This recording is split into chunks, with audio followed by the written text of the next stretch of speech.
When the wild breakdown of guitar and drums started, Easter lurched across the honky-tonk and plucked Anneth's purse up off the table. She snatched Anneth's jacket from the back of a chair and then hooked 2 fingers into the red heels her sister had left behind.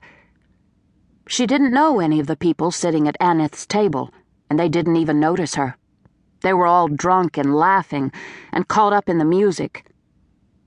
Easter marched out onto the dance floor and took hold of Anneth's arm as it arched over her head.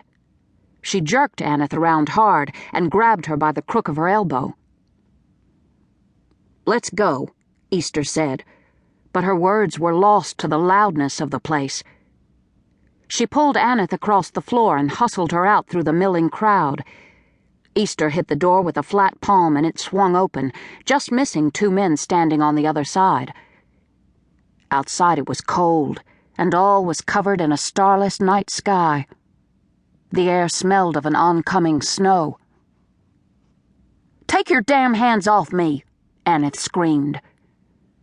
She pulled away from Easter and took 3 steps back. She didn't seem to notice the cold gravel under her bare feet.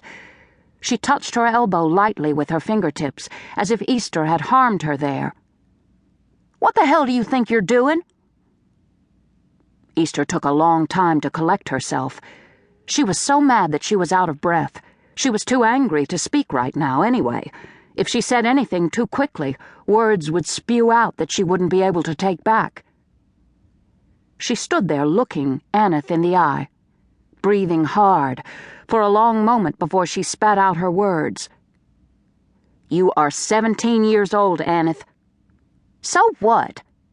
17-year-old girls don't go in no bar. You've been sneaking off since you were 15, and I'm tired of it," Easter said. "You want to be the talk of the county?" Anneth crossed her arms against the cold and ran her hands up the undersides of her bare arms. "Maybe I do," she said.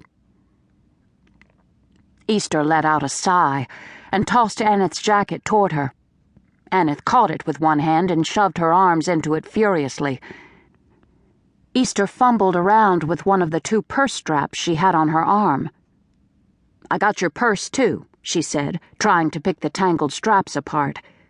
"Here," she said, "and your shoes." She let the heels fall onto the ground between them. They landed perfectly, side by side and upright. Anneth slipped her feet into the shoes and jerked the purse from Easter's hand and unlatched it. She bent over it like someone staring into a deep kettle and fished around inside, looking for a cigarette, then fired her Zippo and breathed a line of smoke.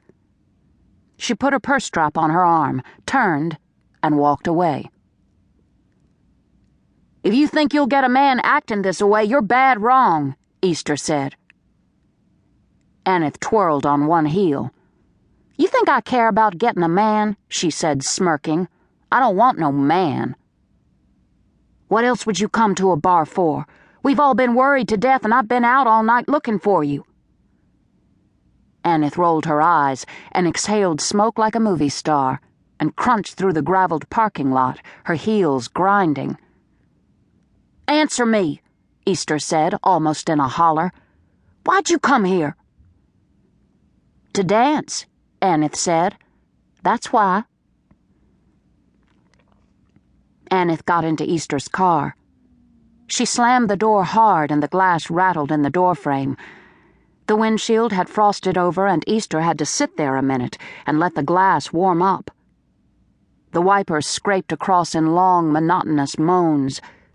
The radio played low with the strains of a country song, a fiddle and a mournful cry.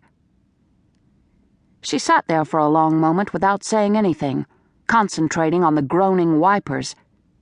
There were Christmas lights hanging from the eaves of the honky-tonk, and they glowed big and smudged through the frost on the windshield.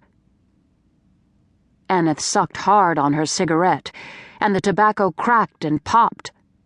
She pressed it into the ashtray and fished out her pack of Lucky Strikes and lit another one. The lighter lid snapped like a pistol being cocked.